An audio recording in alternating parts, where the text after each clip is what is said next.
Hey guys, I'm Mono, and here are some tips for the Riftbreaker that I would have liked to know before my first playthrough.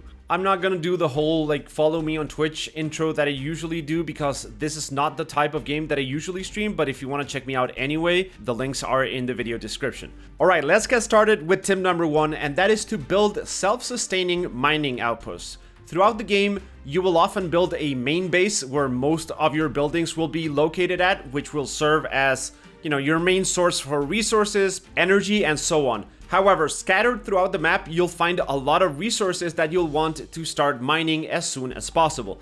Now, the cool thing is you don't need to connect these remote mines to your base in order to gather and store the resources they extract, but you will need to provide enough energy and some basic defenses to these outposts. So here's what you can do. For each mine that you build, you can either build 2 wind turbines or 2 solar panels plus 1 battery. This will provide enough energy to keep the mine running throughout the entire day-night cycle without ever running out of energy. I also recommend you build a basic wall, a teleporter, and a couple of defensive towers as well to deal with any stray enemies that might run into it, so you don't need to babysit them and can just forget about them. Keep in mind, defensive towers do consume more energy when they are attacking, so either build 1 wind turbine every 2 towers or an additional solar panel and battery. Building a bunch of these outposts will help you gather resources extremely fast, which is definitely a priority, and it will also allow you to teleport around the map, which is extremely useful. I didn't do this on my own playthrough, and I almost want to start it over again because this dramatically increases your build efficiency. Alright, while we're on the topic of mining outpost, tip number 2, sell your stuff before an enemy attack. Whenever a wave of enemies is ready to attack your base, you'll get a warning that will give you a few minutes to prepare. Now, if you have remote outposts between your base and the enemy attack, they will first go to destroy those outposts and then attack your base. So what you want to do is build a bunch of material storages on the opposite side of the attack, just right next to your walls. You can even build a simple wall around these to make sure nothing happens to them. Then you want to go back to your mining outpost and just sell everything.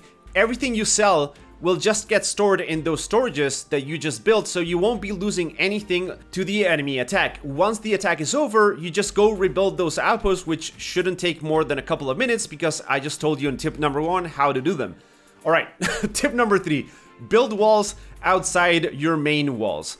Enemies will attack any structures that you build, so a good way to add some extra protection to your base is just to add some random walls around your perimeter wall that will distract and delay enemies, allowing you and your towers to deal as much damage as possible before they reach your actual walls. Now, you might ask yourself, but Mono, why not just build more perimeter walls?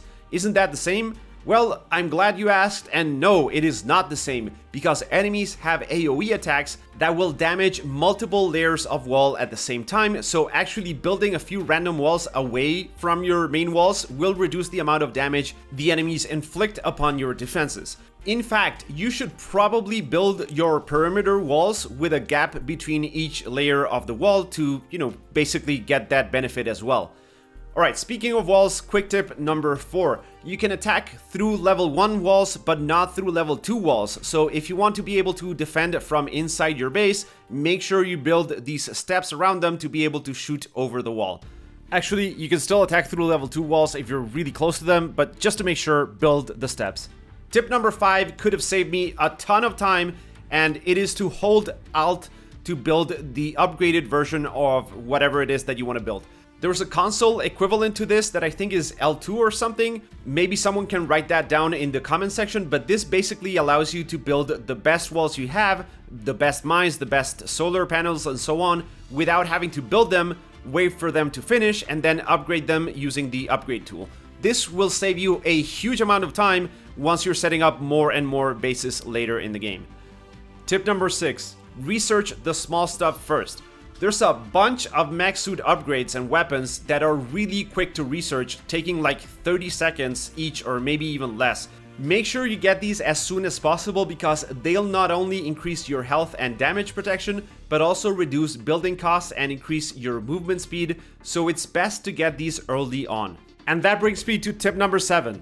max out your research stations and ammo storages. This is really quite simple. The more research stations you have and the better they are, the faster you research things, and given some research items can take quite a while, maxing these out will give you access to the best tech way faster. You just need to make sure you have enough energy to power the research centers, which is very easy to do by just building a bunch of solar panels and batteries. You also want to max out your ammunition storage as much as possible for two reasons. First off, towers use ammunition when they fire, so if you don't want them to suddenly stop firing in the middle of an enemy wave, you need to always get as much of these storages down as possible.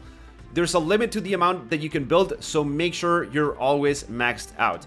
And number two, manufacturing ammunition consumes resources, so getting ammunition storages is basically the same as getting material storages. You're just storing your carbonium as a rocket instead of a rock. Alright, tip number 8, and this one's also about the research tree. I've actually included this tip in my review given it's so important, so here it goes. Use the bioscanner when you're out in those exploration missions. And basically just use it. The bioscanner is this green laser that you can use to analyze stuff, and it turns out some of the best weapons and tech in the game, like the railgun, are locked behind this mechanic. So you need to scan some specific plants to get access to those research trees at all. So make sure whenever you're introduced to a new biome, scan at least one type of each plant or crystal or creature that you come across to make sure you get those done. I know they're gonna make some changes to the research tree later on, and I hope this is one of them, because even knowing this, I am still to find some of the species I need to unlock those trees, and that is extremely frustrating.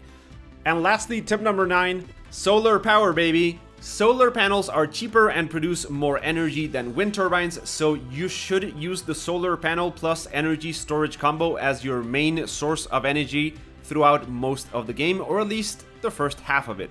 You should also build some wind turbines to help with upkeep costs, especially when you're getting attacked and your towers are consuming extra power to be able to shoot, but mostly just build solar power and batteries.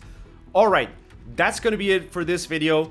Actually, no, last tip. When you get to the green glowing plant area, try and contain it as fast as possible. You can thank me later, because otherwise it gets out of hand real fast. Okay, if you have any other tips that you'd like to share, please leave them down in the comments section. There's a bunch more that I can think of, but I wanted to keep the video short. If you want to check out the rest of the channel, keep in mind that I mostly cover other games, but every now and then I like making these videos of cool little games that catch my attention. As always, thank you for watching, and I hope I will catch you in the next one.